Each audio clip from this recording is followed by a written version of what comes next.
Good evening and welcome to the real world. You walk into Barnes & Noble, you walk into the bookstore and you see shelves full of books on leadership, on executive training, on delegating, on mastering the art of leadership, the site of leadership. Rashi in this week's Parsha says something astounding.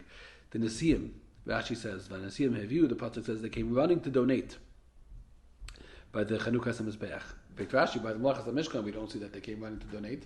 What changed? So Rashi tells us about a little bit of an unfortunate event that happened with the Nesiim, that when it came by the Melachas HaMishkan, they said, we'll give at the end, like wealthy people sometimes do even now, go to everybody else, and we'll come to us at the end, we'll be the matchers. We'll be the final donors, we'll bring you to the finish line. That's what the Nesiim did. They said, let the people give, and we'll come to us when there was nothing left for them to do. The people did it all. There was nothing left. They felt very bad about that. So now they made sure that by the Mizbeach, they were first. And now Rashi adds a line. Because they were, the Sa'atzel was like lazy or sluggish at the beginning, they were slow to the draw. They were missing a letter in their name. Because if it says Nesiim without the letter Yud, it's missing. Normally Nesiim is written with the Yud. Here the Torah writes it without a Yud. So to speak, a punishment. So my rabbi asked, why is that a punishment? Not having the letter Yud in Nesiim somehow is a manifestation of taina on them because they were lazy. The fact that they were lazy, so they don't have their name is spelled with one letter less. What does that even mean? Is that something so beautiful? Which is the yesod, the basis, the foundation of parenting, of chinuch, really of everything, empowering other people. Just first a story. This is a very exciting story to me because my kids always ask me why I say stories with Gedalim and they're never with me. I never was involved in any of them. This is a story that happened to me with a Gadol. I don't have that many, but this one's mine.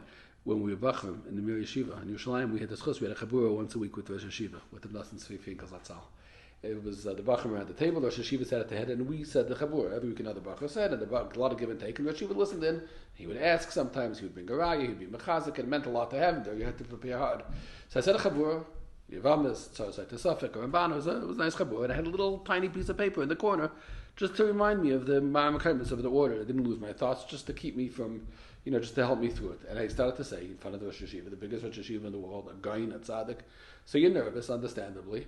But I was getting confident. It was going on and on. I'm looking at my paper. I'm halfway through the chabura, and I'm sitting like in the second chair. And the Rosh Yeshiva's at the head of the table.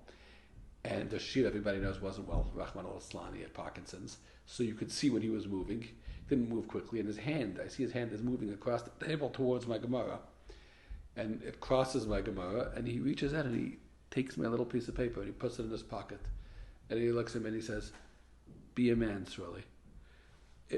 It was very scary. I didn't have my paper. How do you say chabur without a paper? But I finished the chabur and I said it and it was okay. That's the story. Good story. Back to Rashi. My rabbi said the taina of the Nesiim wasn't that they were lazy. They said, come to us at the end and go to everybody else. Lafish and Asasu means something else, and the claim against them, the taina of them was something different. They said, let the people give, and whatever's left over, we'll do the rest. That means you underestimated your people. You thought there's going to be something left over. You thought that your people, that you're charged with leading, would give a certain amount, and at the end you'll step in and do the rest. That means you didn't realize their generosity. You didn't realize their dedication. You didn't realize their commitment. You didn't realize their selflessness. You didn't realize their capabilities. So you're not a leader, you're not a nasi. Lafish and Atzlos means they were lazy to see it because they never took the time to learn the people they were charged with. The Atzlos means that they weren't Nesiim, they weren't leading because they underestimated your people. And if you underestimate your people, you're not a nasi at all. That's what it means that it's chaser, a letter in the word nasi, because you're not a nasi. That was the message of Nasan Tzvi. Be a man, be a man.